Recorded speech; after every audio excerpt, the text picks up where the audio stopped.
My name's Anna, I just turned 27, and I was about to marry Jake, my college sweetheart. Everything was going smoothly until my mom called out of the blue. Anna, sweetie. Her voice was way too chipper. What kind of suit do you think Tom should wear when he walks you down the aisle? I nearly choked on my coffee. Tom was her latest conquest. Some younger guy I'd seen maybe twice or thrice. Mom, what are you talking about? Grandpa's walking me down the aisle. There was a long pause. Then she exploded. What? You can't do that to me, Anna. Tom needs to practice being a father. He has a teenage daughter, you know. He needs to know how it feels to walk his little girl down the aisle. I couldn't believe what I was hearing. Mom, I'm not his little girl. I'm not even related to him. Don't be so selfish, Anna. This is important for our relationship. That's when I lost it. I'm not gonna be your boyfriend's guinea pig. Let him practice at someone else's wedding. I hung up and ignored her calls after that. But as I sat there, fuming, memories started flooding back. Memories I'd tried hard to forget. Dad died when I was 10. After that, Mom went off the deep end with men. She worked for a trucking company, and our house became a revolving door for every Tom, Dick, and Harry passing through town. Anna, meet your new daddy, she'd say, hanging off some scruffy guy's arm. A week later, he'd be gone, replaced by the next one and only. I hated it. The parade of men, the constant drama, the instability. Mom was obsessed, throwing herself at these guys like her life depended on it. And each time they left, which they always did, she'd be a wreck until the next one came along. One time, I came home from school to find Mom sobbing on the couch. He was supposed to be the one, she wailed. We were gonna get married. Who, Mom? I asked, though I already knew the answer. Bill. You remember Bill, don't you? He said he loved me. I didn't have the heart to tell her I couldn't keep track of all the Bills and Toms and Joes that had passed through our lives. It's okay, Mom, I said, patting her back awkwardly. There'll be someone else. And there always was. Within a week, she was all smiles again, introducing me to yet another perfect man. As I sat there, remembering all this, my phone buzzed again. Mom, for the 10th time. I hit ignore and tossed the phone aside. Some things never change, I thought bitterly. Here I was, about to start my own family, and Mom was still trying to use me in her desperate attempts at love. As the years went by, I found myself spending more and more time at my grandparents' place. It was a refuge from the chaos at home, a place where I could just be a kid without worrying about which strange man would be sitting at our breakfast table the next morning. I stopped bothering to learn their names. What was the point? They never stuck around long enough for it to matter. But there was one day I'll never forget, no matter how much I want to. I was 14, trudging home from another crappy day at school. All I wanted was to grab a snack and lock myself in my room. Instead, I walked into World War III. Mom was in the living room, screaming and pulling the hair of some woman I'd never seen before. The strange woman was giving as good as she got, shrieking like a banshee. You husband-stealing whore, the woman yelled, taking a swing at Mom. Mom ducked and spat back, he told me he was single. Don't blame me for your failed marriage. And there, lounging in Dad's old armchair, was Mom's latest boyfriend. He was watching the whole thing with a shit-eating grin on his face, like this was the best entertainment he'd had in years. I stood there, frozen, my backpack slipping off my shoulder. The boyfriend noticed me first. He winked and put a finger to his lips, like we were sharing some kind of secret. I bolted to my room and slammed the door. Later that night, I heard Mom crying as the boyfriend left with the other woman. Apparently, she was his wife. Mom cried all night. I didn't sleep a wink. A few more months passed. I hit 15, and suddenly Mom's parade of losers took on a new, creepy dimension. I'd catch them leering at me when Mom wasn't looking. It made my skin crawl. Then came the day that changed everything. I was in my room, trying to drown out the sound of Mom giggling with her latest soulmate on the phone. There was a knock at the front door, then voices raised in argument. Curious, I crept out to the hallway. There stood Grandpa and Grandma, looking madder than I'd ever seen them. Grandpa's voice was like steel. "This has to stop, Linda. You're bringing strange men into the house with a teenage girl here. It's not safe, and it's not right." Mom's face turned red. "You just don't want me to be happy. You've always tried to control my life." "That's not true and you know it," Grandma cut in. "We want you to be happy, but not at Anna's expense. Have you even thought about what kind of example you're setting for her?" "I'm a great mother," Mom shrieked. "Anna loves me." That's when Grandpa noticed me in the hallway. His expression softened for a moment, then hardened again as he turned back to Mom. "Linda, you're my daughter and I love you. But I love Anna too, and right now, she needs protection, even if it's from you." I stood there, frozen in the hallway, as Grandpa's words hung in the air. Then he turned to me, his eyes soft but determined. "Anna, go pack your things.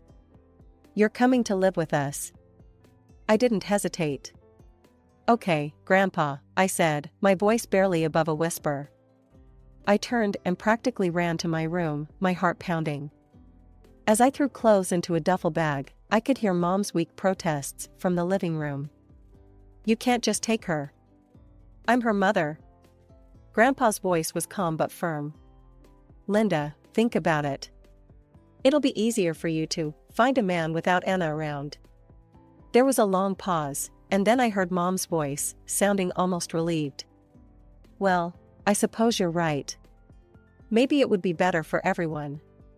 As we walked out the door, I glanced back at Mom. She was already on her phone, probably lining up her next date. She didn't even look up as I left. Living with my grandparents was like entering a whole new world. Suddenly, there was structure, stability, and genuine care in my daily life. Grandma always had breakfast ready in the morning, and we'd sit together, talking about my plans for the day. Grandpa would drive me to school, using the time to chat about my classes or just tell silly jokes to make me laugh. I still went to the same school, so that part of my life stayed constant. But everything else changed, for the better. I had a quiet place to do my homework, without worrying about what drama I'd walk into when I left my room. I started bringing friends over, something I'd never done at Mom's house. My grades improved, and I even joined the debate team. Grandma and Grandpa came to every debate competition, every school event. They were there, front and center, cheering me on. It was a kind of support I'd never experienced before. As for Mom, well, she faded into the background of my life. We talked on the phone sometimes, but the conversations were always short and superficial. Years passed this way. Before I knew it, I was putting on my cap and gown, ready to graduate high school. To my surprise, Mom showed up at the ceremony. She sat with my grandparents, looking uncomfortable and out of place. After I got my diploma, she gave me a quick hug. "I'm proud of you, sweetie," she said, but her eyes were already darting around the crowd. "Thanks, Mom," I replied, not knowing what else to say. "Listen, I've got to run. I have a date with this amazing guy I met last week. You understand, right?" And just like that, she was gone, leaving me standing there in my graduation gown, watching her hurry out of the auditorium. Thanks to my grandparents' generosity and support, I headed off to college with a spring in my step and hope in my heart. I decided to major in finance, joining the investment management program. That's where I met Jake. We started off as study buddies, cramming for exams and bitching about our hard-ass professors. Jake was easy to talk to, with a dry sense of humor that never failed to make me laugh. As the semesters flew by, our friendship deepened. It wasn't until our senior year that things changed. We were pulling an all-nighter for our portfolio management final when Jake looked at me, his eyes bleary from lack of sleep, and said, "You know, Anna, I think I'm in love with you." And just like that, we were a couple. It felt natural, like the logical next step in our relationship. By the time we graduated, we knew we wanted to spend our lives together. Now here we were, planning our wedding. It should have been the happiest time of my life, but Mom had to go and complicate things, as usual. I'd only met her latest boyfriend, Tom, a handful of times when I visited her. He was younger than her, probably in his late 30s, with a teenage daughter from his previous marriage. He seemed nice enough, I guess, but I couldn't for the life of me understand why Mom thought he should walk me down the aisle. After Mom's phone call, I knew I needed to talk to Grandpa. I drove over to my grandparents' house, the place that had been my true home for so long. Grandma greeted me with a hug and a plate of cookies. "What's wrong, sweetie? You look upset." I sighed, sinking into the familiar comfort of their couch. "It's Mom. She's got some crazy idea about her boyfriend walking me down the aisle at my wedding." Grandma and Grandpa exchanged a look I couldn't quite read. "What do you want to do, Anna?" Grandpa asked gently. I looked at him, this man who had been more of a father to me than anyone since Dad died. "I want you to walk me down the aisle, Grandpa. You're the one who's been there for me. You're the one who saved me." Grandpa's eyes got misty. He cleared his throat gruffly. "Well, if that's what you want, I'd be honored. But if you decide you want your mother's friend to do it, I'd understand that too." I shook my head firmly. "No, I don't need to choose. I made my choice a long time ago. It's you, Grandpa. It's always been you." Grandma came over and hugged us both. "Your mother isn't going to like this," she warned. I sighed. "I know, but it's my wedding. Don't I get a say?" Just then, my phone buzzed. It was Jake. I put him on speaker. "Hey babe, how'd it go with your grandparents?" I filled him in quickly. When I finished, there was a pause. "Jake, you still there?" "Yeah, I'm here," he said. "Look, Anna, you know I support you, right? Whatever you decide about this, I'm in your corner. If you want your grandpa to walk you down the aisle, then that's what should happen. Your mom, well, she'll just have to deal with it." I felt a wave of relief wash over me. This was why I loved Jake. He got it. He understood. "Thanks, Jake," I said softly. "I love you." "Love you too. See you tonight?" After I hung up, I looked at my grandparents. They were smiling at me, pride evident in their eyes. I thought I'd made myself clear, but Mom wasn't about to let it go that easily. My phone rang constantly over the next few days, always her number flashing on the screen. Finally, I answered, bracing myself for the storm. "Anna, you need to reconsider this," Mom said, not even bothering with a hello. "Tom really wants to walk you down the aisle. It would mean so much to him." I pinched the bridge of my nose, feeling a headache coming on. "Mom, I've already told you. Grandpa is walking me down the aisle. End of story." "But Anna, you don't understand. This could really strengthen my relationship with Tom. He might get offended if I can't convince you. Don't you want me to be happy?" I lost it. "Your boyfriend's whims are your problem, Mom. I'm busy planning my wedding. Please, just stop." There was a pause, then Mom's voice turned cold. "Fine. If that's how you want to be, maybe I won't come to the wedding at all." The old me might have backpedaled, might have tried to smooth things over. But I wasn't that scared little girl anymore. "You know what, Mom? If that's how you feel, then don't come. This is supposed to be the happiest day of my life, and I don't need your drama." I hung up before she could respond, my hands shaking with anger and something else, relief, maybe? A few days passed, and I started to relax. Maybe Mom had finally gotten the message. Maybe she'd cool off and we could talk things through like adults. I should have known better. I was at work, deep in a financial report, when my boss's assistant came to my desk. "Anna, Mr. Thompson wants to see you in his office." Confused, I made my way to the corner office. As soon as I opened the door, I knew something was wrong. There, sitting across from my boss, were Mom and Tom. Mom's face was streaked with tears, her makeup a mess. As soon as she saw me, she let out a wail. "Oh, Anna, how could you be so heartless? Refusing your own parents like this." I stood there, shell-shocked, as she pointed first to herself, then to Tom. She turned to my boss, her voice pitched for maximum dramatic effect. "Mr. Thompson, please, you have to talk some sense into her. She's tearing this family apart." Mr. Thompson looked deeply uncomfortable, his eyes darting between Mom and me. Before I could say a word, Mom stood up, grabbed Tom's hand, and swept past me out of the office. As she passed, she shot me a look of pure triumph. As the door closed behind Mom and Tom, leaving me alone with Mr. Thompson, I felt like I might throw up. My face burned with embarrassment as my boss leaned back in his chair, eyebrows raised.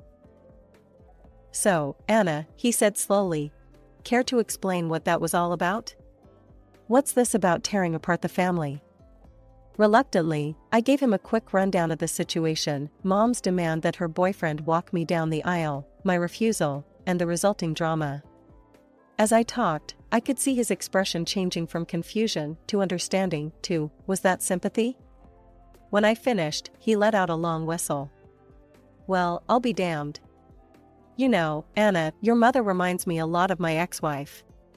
"Sir?" I said, not sure where this was going. He chuckled, but there was no humor in it.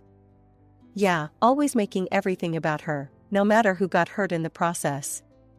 That's why I divorced her, actually. Couldn't take the constant drama anymore." I felt a wave of relief wash over me. "So, you understand?" "Oh, I understand all right," he said, nodding. "And for what it's worth, I think you're handling this a hell of a lot better than I would have at your age." I almost sagged with relief. "Thank you, sir.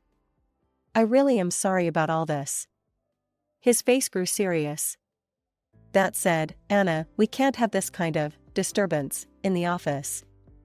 The company doesn't need that kind of drama, you know?" I left his office in a daze, relief warring with anger. How dare Mom show up at my workplace like that? She could have seriously damaged my career. My first stop was the security desk. I explained the situation to Frank, the head of security, who'd always been kind to me. "Don't you worry, Anna," he said, his weathered face creased with concern. "I'll make sure they don't get in again. You just focus on that wedding of yours." Back at my desk, I opened my email. My hands were shaking as I typed, but I forced myself to keep going. "Mom, I can't believe you showed up at my office today. You could have jeopardized my job with that stunt. I've tried to be understanding, but this is the last straw. I'm writing to inform you that you are no longer invited to my wedding. Your boyfriend is not invited either. Please do not try to contact me or show up at my workplace again. I need space from you and your drama. I hope someday you can understand why I'm doing this, but right now, I need to protect myself and my happiness. Anna." I hit send before I could second-guess myself, then sat back, feeling drained but oddly liberated. The next day, I called Grandma and Grandpa to let them know what had happened. There was a long silence after I finished speaking. "Oh, sweetie," Grandma said finally, her voice thick with emotion. "You did the right thing. It's not easy, but sometimes we have to set boundaries, even with family." Grandpa's voice was gruff when he spoke. "We're proud of you, Anna. And we'll be there on your big day, no matter what." Over the next few weeks, Jake and I threw ourselves into wedding planning. We decided on a relatively small affair, about 50 people, just our closest friends and family. Every time I looked at the guest list, I felt a pang at Mom's absence. But then I remembered her behavior, her selfishness, and I knew I'd made the right choice. Jake's parents were wonderfully supportive through it all. His mom helped me pick out my dress, and his dad offered to handle the music for the reception. They never once mentioned the drama with my mom, but their quiet support meant the world to me. The big day had finally arrived. I stood just outside the church doors, my heart pounding with a mix of excitement and nerves. Grandpa stood beside me, looking dapper in his tuxedo, his eyes misty with emotion. The wedding march began to play, and the door swung open. I could see Jake waiting for me at the altar, his face lighting up as he saw me. This was it. This was the moment I'd been dreaming of. We'd barely taken 2 steps when a commotion erupted behind us. I turned, my stomach dropping as I saw Mom and Tom pushing their way through the doors. "Stop!" Mom shrieked, her face red with anger. "This isn't right. Tom should be walking her down the aisle." I couldn't believe it. Even now, even here, she was trying to make this about her. "Mom," I hissed, "what are you doing? You're not invited." She ignored me, turning to Grandpa instead. "Step aside, old man. This isn't your place." I felt rage boiling up inside me. "How dare you," I spat. "How dare you try to ruin my wedding day because of your stupid whim? Get out." Mom's face crumpled, and the waterworks started. It was a performance I'd seen 1,000 times before. "Oh, Anna," she wailed, "how can you be so cruel?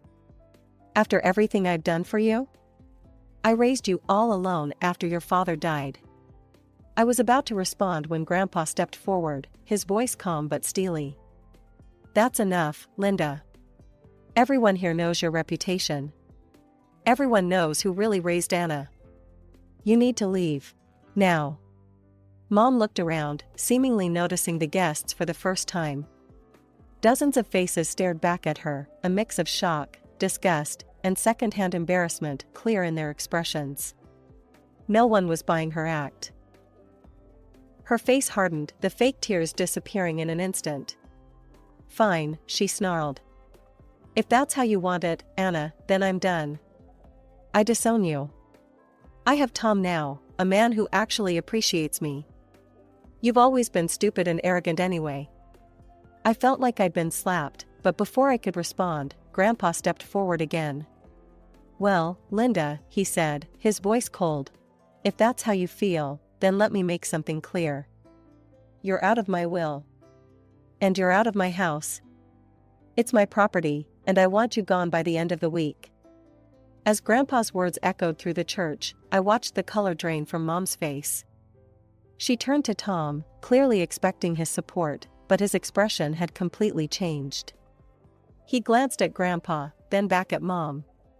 "Wait, did he just say you're out of his will? And kicked out of the house?" Mom nodded weakly, her eyes pleading. Tom's face hardened. "Well, in that case, we're done. I don't need you without money. I can find someone younger anyway." With that, Tom turned and walked out of the church, leaving Mom standing there in shock. For a moment, everything was silent. Then, Mom let out a wail that made my skin crawl. "You," she screamed, pointing at me. "This is all your fault. You've ruined everything." She lunged towards me, but Jake stepped in front of me protectively. At that moment, 2 police officers entered the church, likely called by one of the guests. "Ma'am," one of the officers said, approaching Mom, "we're going to need you to calm down and leave the premises." But Mom was beyond reason. She began to sob and scream, hurling insults at everyone as the officers gently but firmly escorted her out. Her screams echoed through the church even after the doors closed behind them. We took a 30-minute break to regroup. When we returned, the ceremony was beautiful. As Jake and I exchanged our vows, I felt a sense of peace wash over me. This was right. This was how it was meant to be. The reception that followed was filled with love and support. Throughout the evening, guests approached us to offer their congratulations and support. Jake's parents came up to us, both of them misty-eyed. "Anna, dear," his mother said, "we want you to know that you're part of our family now. We love you, and we'll always be here for you." Even my boss, Mr. Thompson, pulled me aside. "You've got grit, kid," he said, a hint of admiration in his voice. "Don't ever let anyone tell you different." As the weeks passed, Jake and I settled into our new life together. We found a cozy apartment to rent near our workplaces. It wasn't fancy, but it was ours, and we loved making it our home. Grandpa made good on his word and evicted Mom from his house. Jake and I decided to rent it out for some extra income. It felt good, turning something that had been a source of pain into something positive for our future. We didn't hear much from Mom after the wedding fiasco. According to neighborhood gossip, she was renting a small apartment across town and was back to her old habits, cycling through men in search of the one. Part of me felt sad for her, but a larger part felt relieved. For the first time in my life, I wasn't responsible for her happiness. I wasn't caught in the crossfire of her drama. One evening, about 6 months after the wedding, Jake and I were looking through our wedding album. We came to a photo of me and Grandpa walking down the aisle, both of us beaming. "You know," Jake said, squeezing my hand, "I'm really proud of you. The way you handled everything with your mom, you're amazing." I leaned into him, feeling a warmth spread through my chest. "I couldn't have done it without you. Without all of you, your family, my grandparents. You guys are my real family." As I sat there, surrounded by love and support, I realized something.